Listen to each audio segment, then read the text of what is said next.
Maryland, and our next Vice President, Tim Walz.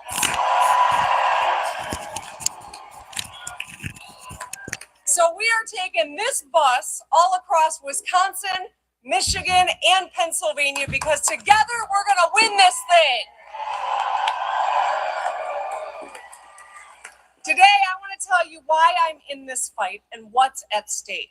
I want to take a moment and ask yourself why you are here right now. Just think about it. What's at stake? Who your why is, what your why is. My why is my two daughters. I want them to have every opportunity to succeed and have the freedom to live their own lives under their terms. Yeah. I know that Kamala Harris and Tim Walz will work hard every day to make our country a better place for them and for all of our children and their generation. Because they have proposed plans to lower costs, grow our economy, and protect fundamental freedoms. From building 3 million homes to tax relief for 100 million working and middle-class families.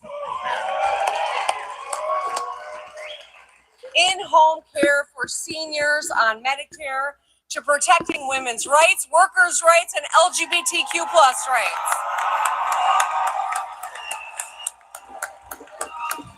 There is a seat at the Walz and Harris table for every one of us in this country.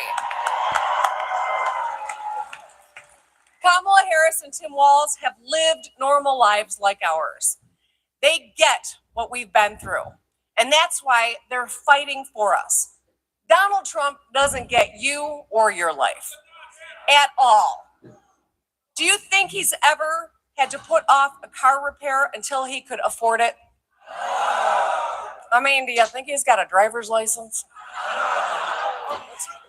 You think he's ever scanned a coupon to save a couple of bucks when he was checking out of the grocery store? You think he's ever been in a grocery store? You think he ever sat down in front of 3 bills knowing he could only pay 1 or 2 of them? He only cares about himself, and he will say anything to get himself elected. As president, he will leave us behind just like he did before. Now, we here in the Midwest, we know about his record of broken promises, right? The Midwest is best and the world's got to learn, right? We know. Trump claimed he would save American manufacturing. On this issue, and like so many others, he was all talk.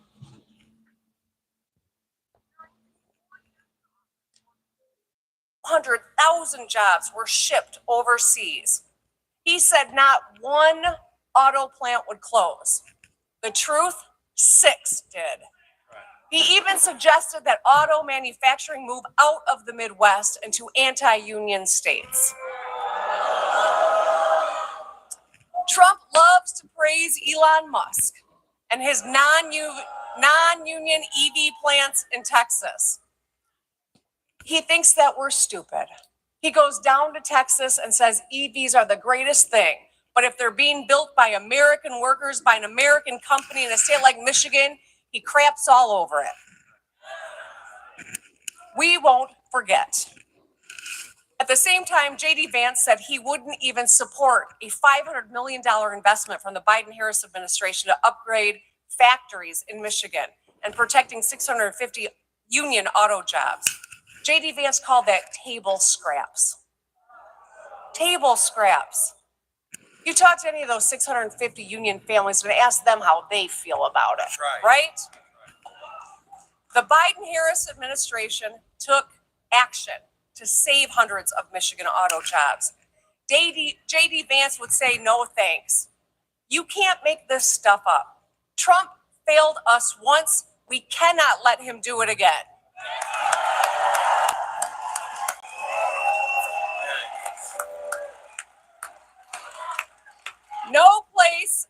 No place in America. Yes, you're right. We are not going back. That's all right. Go ahead. No place in America understands better than the Midwest that when a factory leaves, it takes a whole lot with it. It means fewer students in our public schools, fewer first responders, residents, and small businesses. All of us, Republicans, Democrats, and independents, want to bring manufacturing jobs back home so everyone has a path to prosperity. These jobs keep roofs over our heads, food on our tables, and help us pay to make sure that our kids have what they need to be successful. After 4 years of Donald Trump's failures, things finally started changing when Joe Biden and Kamala Harris went into the White House.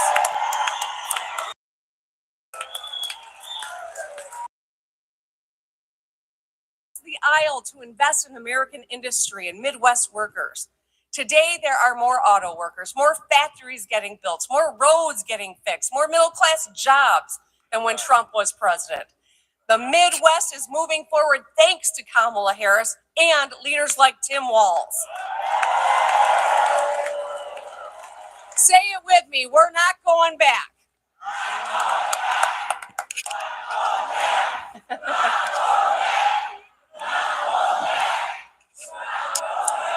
So, let me just get real for just a second. Look at what's just happened in the last few weeks. 2 devastating hurricanes that cost so many their lives and destroyed communities. In moments of crisis, people expect their leaders to put politics aside and work together to solve problems. Thankfully, that's exactly what President Biden and Vice President Harris are doing. I can tell you, as a governor way far away from the South, we sent the Michigan National Guard down to help with response too, because it's the right thing to do.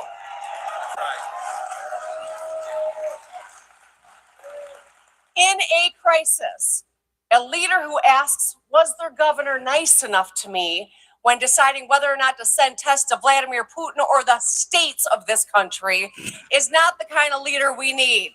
We need leaders who roll up their sleeves and say, what do you need and how can I help you, right?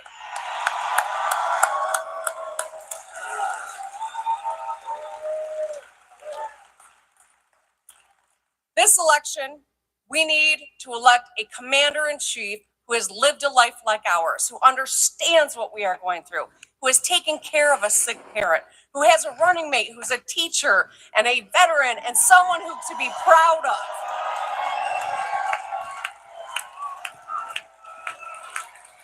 We deserve a commander-in-chief who is ready to hit the ground running on day one. Unlike Trump, the first thing that Kamala Harris will ask if any of us is trouble is, how can I help? What do you need? Are you okay? And where can I support you? That's what Kamala Harris will do as our commander-in-chief.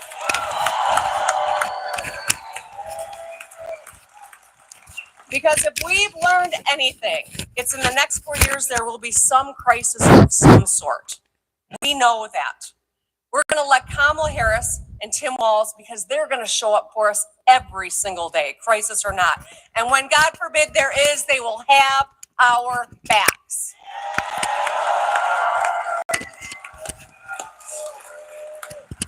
So, they are just like us. They embody the values of us Midwesterners.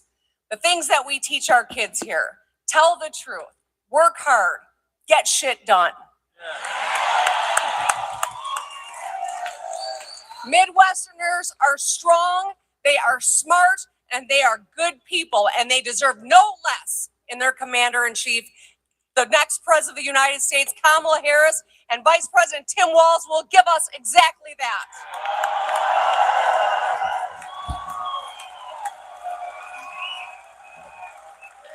So, Wisconsin, are you ready to do everything we can in the next 3 weeks to make sure we win this thing?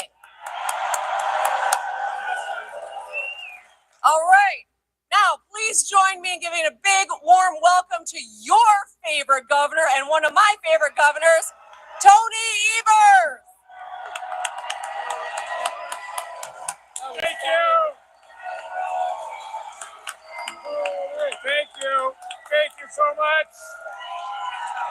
Hello, Wisconsin. How the heck are you, Green Bay? You know, it sounds like you're jazzed as hell. Let's hear it again for Governor Whitmer. You know, it's not every day a Lions fan gets that kind of applause in Green Bay. But I'll tell you, I'm so glad she's here, spending a few days on the bus traveling across Wisconsin. Thank you so much. And also thank you to the Packer fan band. Where are you folks? Yeah. Good job, everybody. So are you ready to hear from the next vice presidents of the United States of America? I take that as a yes. Wisconsin, you know, there's just a few weeks left to elect Kamala Harris and Tim Walz and send them to the White House. People are already voting, and so many undecided voters are yet to decide about who they're supporting. The work you do between today and Election Day can make a difference in this race. On November 5th, which happens to be my birthday, we're going to re-elect Tammy Baldwin with fair maps. With fair maps, we're going to take back the assembly and pick up seats in the Senate. And we're going to flip a couple congressional districts in Wisconsin while we're at it. And at the top of the ticket, we've got our incredible Vice President, Kamala Harris. She spent the last 4 years defending our democracy, fighting for the freedoms we hold dear, and working tirelessly to do the right thing and deliver for us. She has been a champion for lowering costs, including capping insulin at $35 a month. She has helped deliver investments that are transforming our communities, rebuilding our infrastructure, and supporting our working families. And when it came time to pick her vice president nominee, she had the good sense to pick a Midwestern former teacher and turned governor. How about that? And hey, you know, turns out that's a winning combination in Wisconsin also. And I know my friend Tim Walz is going to be an incredible vice president. That's because governors get shit done. So, Wisconsin, I'm going to ask you, are you all in? Good, because we have to keep Wisconsin and the rest of the blue wall in place, because here's the deal about the two jokers in this race. Donald Trump and J.D. Vance are a dangerous threat to our country and our democracy. They're not running to help others or running to serve themselves and those at the top. Their radical Project 2025 agenda won't help Wisconsin families. It'll hurt them. Donald Trump brags about how he killed, quote unquote, killed Roe v. Wade. Because of Trump's handpicked Supreme Court, Wisconsin women now know what it means to live in a state with a near total abortion ban. They know because they lived it here. We know Trump and Vance will try to pass a national abortion ban, roll back access to birth control, emergency contraception, and even fertility treatments. We know, guess what they're else doing? We know they'll repeal the Affordable Care Act and deny coverage to folks like me and so many others and people you care about that have pre-existing conditions. And they will give tax breaks for the ultra-rich and big corporations instead of helping working families get ahead. That's just wrong, folks. That's just wrong. Wisconsin, this November, the people have the power and we have a choice. And we're not going back. We're not going back. We're not going back. We're not going back. And in Wisconsin, we're going to tell Donald Trump, J.D. Vance, and Republicans up and down the ticket exactly that come November 5th. So let's get to work and let's win this damn thing. Now it's my honor to introduce a friend, fellow governor, and someone who's going to make a phenomenal vice president. Let's give a warm Wisconsin welcome to Governor Tim Walz. Tim?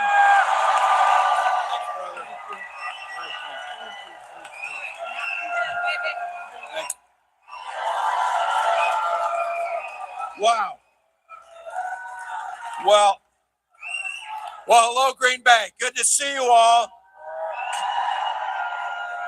Can I just say there's so many reasons to be thankful. I, for one, would just like to say two of my dearest friends happen to be two of the most effective and decent people I have ever met in Tony Evers and Gretchen Whitmer. So thank you. Incredible. And as Tony said it, let's just be clear. I think you know in this state what you have, but on behalf of the rest of the country needs Senator Tammy Baldwin. Please send her back. Please send her back. I said between Minnesota and Wisconsin, we have three of the best senators in the entire country. The other one, not so much, but you work on that next time. I'd like to give a big thank you today, especially to the leadership of our indigenous sovereign nations who are here today. So thank you for that.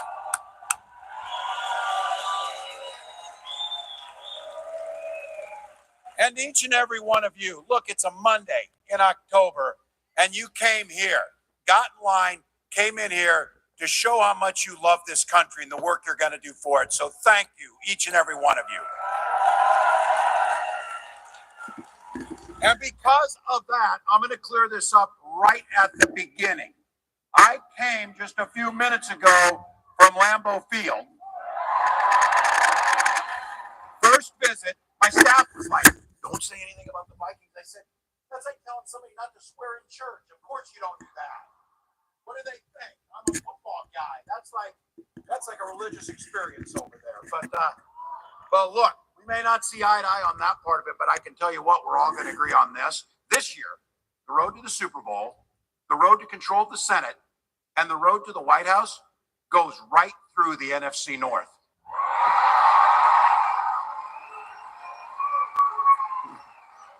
Michigan, Wisconsin, and Minnesota.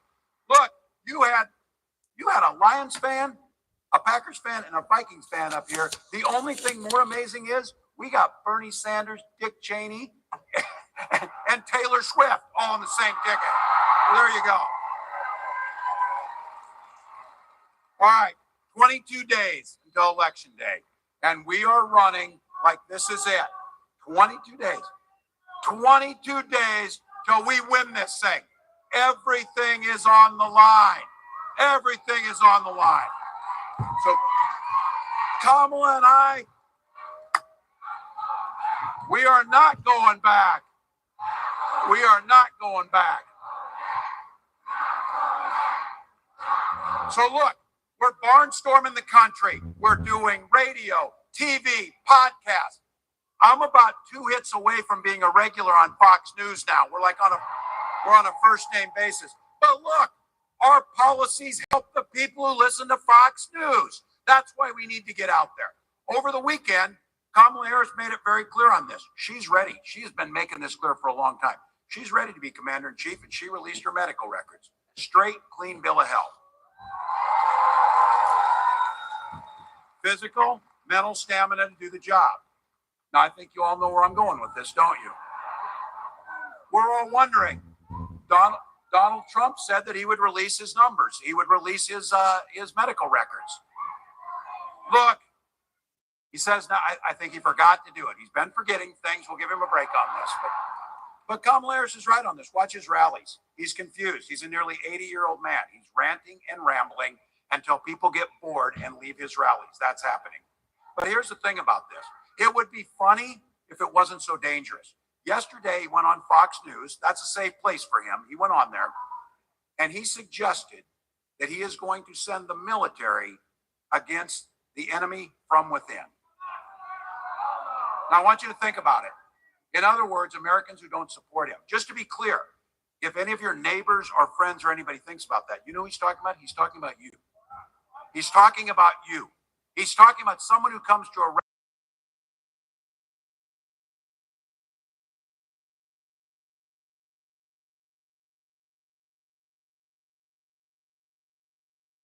now is the commander-in-chief of the Minnesota National Guard. The idea of sending U.S. military personnel against American citizens makes me sick to my stomach. I'll tell you what, we'll let the lawyers decide if what he said was treason, but what I know is it's a call for violence, plain and simple. And it's pretty damn un-American, if you ask me. So look, if anybody wants to pretend that this is a normal conversation that Donald Trump is having, just dispel that. The former chairman of the Joint Chiefs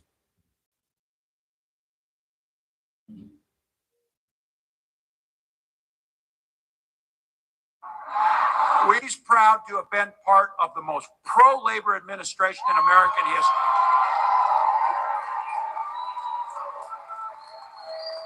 Unafraid and standing next to Joe Biden as we walk picket lines for workers demanding better pay and better working conditions. Because we know when workers win, America wins. It's that simple. And guess what? The middle class grows and businesses flourish. Now look, Donald Trump and J.D. Vance, they see things differently.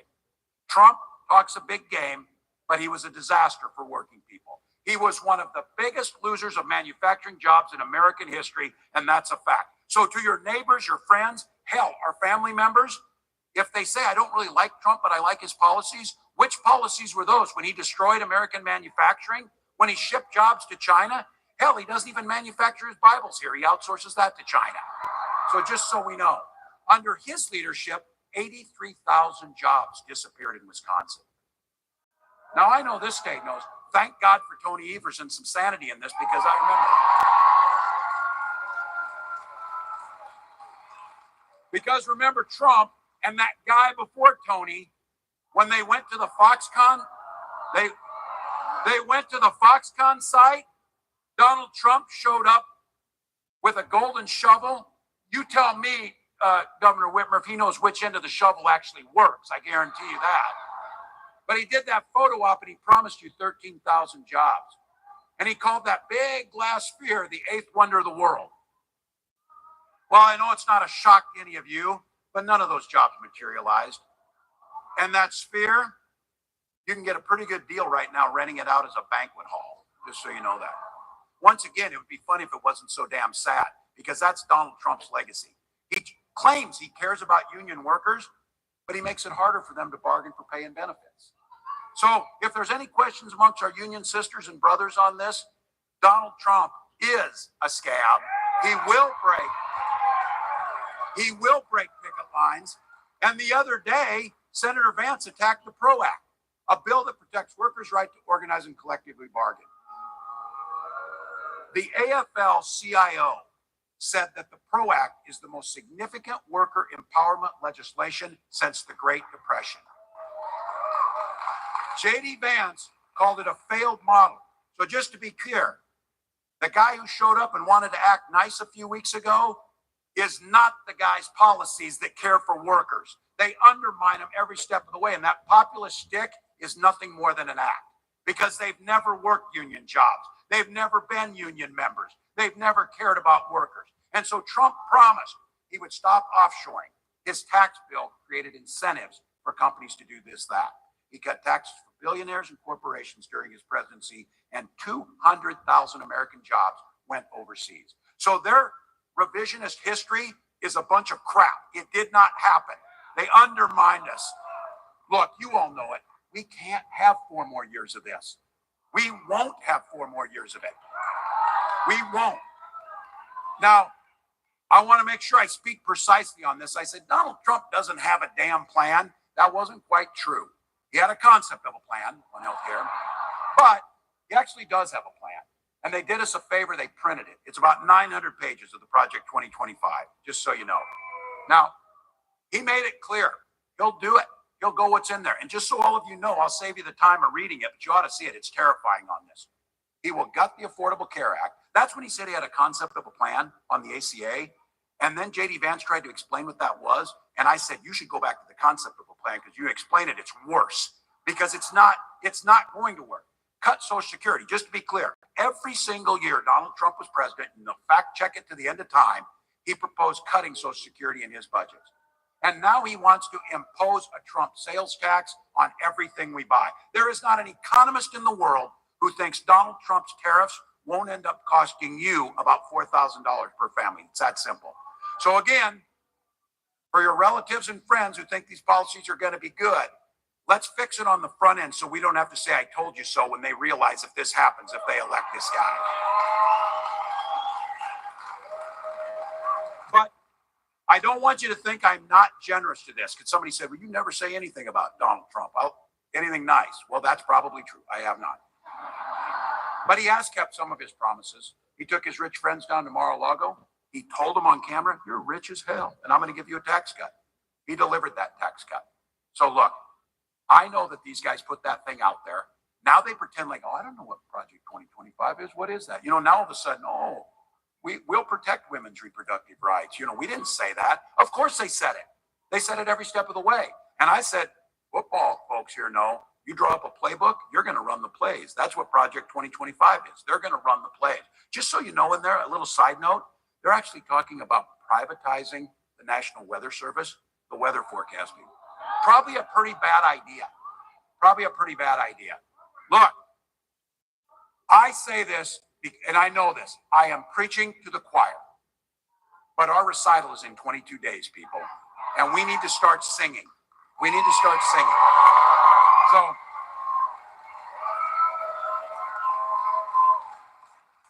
So we know what their song sounds like, and it's terrible. Well, here's what our song sounds like. Give you something to vote for. Kamala Harris has laid out a plan to build an opportunity economy, one that lowers everyday costs, lifts everyone up, leaves no one behind. Talking about a child tax credit to help new parents, $6,000 in the first year of that child's life, let you buy a crib, a child car seat. We did it in Minnesota. And you know what happens when you put that child tax credit in? It reduces childhood poverty by a third.